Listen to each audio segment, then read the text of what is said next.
क्या समय में यात्रा करना संभव है? क्या हम अतीत और भविष्य में जाने का शॉर्टकट ढूंढ सकते हैं? क्या हम समय को कंट्रोल करने के लिए प्रकृति के नियमों का उपयोग कर सकते हैं? तो चलिए शुरू करते हैं और जानते हैं वर्म होल, ब्लैक होल और आइंस्टाइन की थ्योरी ऑफ रिलेटिविटी के बारे में, जिससे टाइम ट्रेवल किया जा सकता है।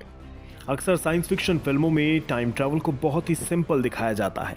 बस एक टाइम ट्रैवल मशीन पर बैठो और आसानी से फ्यूचर या पास्ट में कहीं भी चले जाओ। लेकिन ये देखने और सुनने में जितना आसान लगता है उतना है नहीं। टाइम ट्रैवल करने से पहले हमें समझना होगा कि टाइम यानी समय क्या है। ज़्यादातर लोगों को लगता है कि टाइम कांस्टेंट है, मतलब कि ये एक ही दिशा में आगे बढ़ता रहता है और हम सब भी इसके साथ सेम स्पीड में आगे बढ़ते रहते हैं। ज़रा सोचिए, हम भी तो समय के साथ टाइम ट्रैवल ही कर रहे हैं, प्रेजेंट से फ्यूचर में जा रहे हैं। लेकिन फेमस फिजिसिस्ट एल्बर्ट आइंस्टाइन ने टाइम का एक अलग ही एक्सप्लेनेशन दिया है। उनके अकॉर्डिंग टाइम एक इल्यूजन है और ये हर पर्सन और चीज़ के लिए अलग अलग होता है। ये उस चीज़ की स्पीड पर डिपेंड करता है कि वो जितनी ज़्यादा तेज़ मूव करेगी, टाइम उस चीज़ के लिए उतना ही स्लो हो जाएगा। मतलब अगर कोई इंसान स्पेसशिप से स्पेस में 1 साल घूम कर आता है और जब वो वापस धरती पर आएगा तो उसके लिए तो समय 1 साल ही आगे बढ़ जाएगा, लेकिन धरती पर रह रहे लोगों के लिए वो समय कई साल आगे बढ़ चुका होगा। आइंस्टाइन के लिए समय एक 4th डायमेंशन की तरह है। स्पेस में 3 डायमेंशन ही होते हैं, लेंथ यानी लंबाई, विड्थ यानी चौड़ाई और हाइट यानी ऊंचाई। लेकिन आइंस्टाइन ने बताया कि टाइम स्पेस के 4th डायमेंशन की तरह होता है और ये डायरेक्शन बताता है, लेकिन एक ही डायरेक्शन में आगे बढ़ता है, वो भी फॉरवर्ड यानी आगे की तरफ। आइंस्टाइन की जनरल रिलेटिविटी और special relativity theory GPS satellite technology से प्रूव की जा चुकी है। जीपीएस की सैटेलाइट अर्थ के चारों ओर घूमती रहती हैं और ये सभी एटॉमिक क्लॉक से सिंक्ड रहती हैं, मतलब सभी का टाइम सेम रहता है। लेकिन हर रोज जीपीएस सैटेलाइट के टाइम में और अर्थ की लोकल क्लॉक के टाइम में 38 माइक्रोसेकंड का डिफरेंस हो जाता है, क्योंकि हमारी घड़ियां स्पेस के टाइम से थोड़ा अलग चलती हैं, या यूँ कहिए थोड़ा स्लो चलती हैं। 38 माइक्रोसेकंड सुनने में तो बहुत कम है, लेकिन 38 माइक्रोसेकंड की वजह से इन सैटेलाइट की पोजीशन कई किलोमीटर तक चेंज हो जाती है और इसे कहा जाता है टाइम डायलेशन। और इसी इफेक्ट की वजह से सभी एस्ट्रोनॉट्स भी एक सेंस में टाइम ट्रैवलर ही होते हैं, क्योंकि जब वो स्पेस से वापस आते हैं तो उनके लिए समय बाकी लोगों से कम ही गुजरा होता है।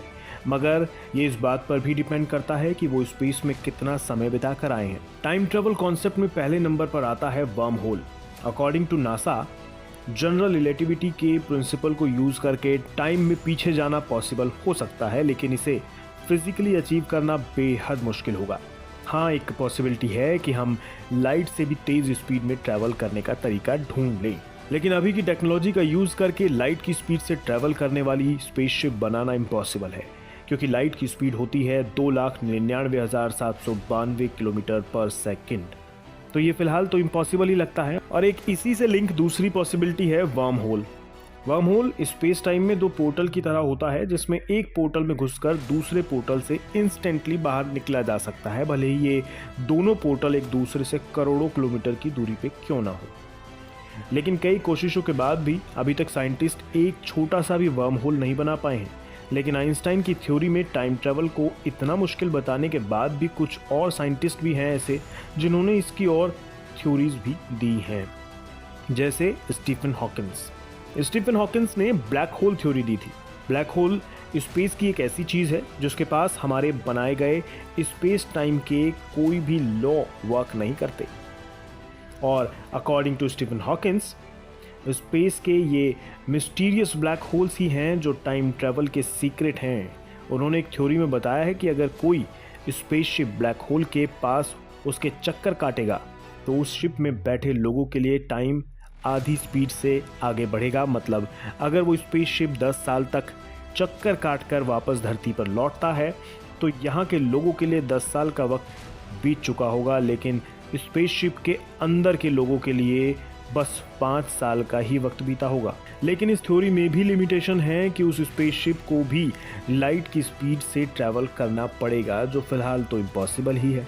इन सब थ्योरीज के बाद आती है टाइम ट्रेवल से जुड़ी एक और कॉमन चीज जिसके बारे में आप सबने सुना ही होगा।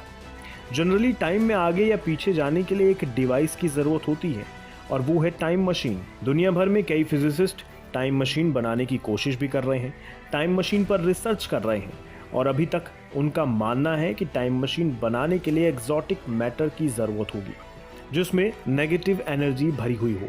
लेकिन रिसेंटली रिसर्च से साइंटिस्ट को ये पता लगा है कि टाइम मशीन बिना एक्सोटिक मैटर के भी बनाई जा सकती है, लेकिन उसके लिए स्ट्रॉन्ग ग्रेविटेशनल फील्ड की जरूरत होगी, इतनी स्ट्रॉन्ग कि वो स्पेस टाइम को भी बेंड कर दे।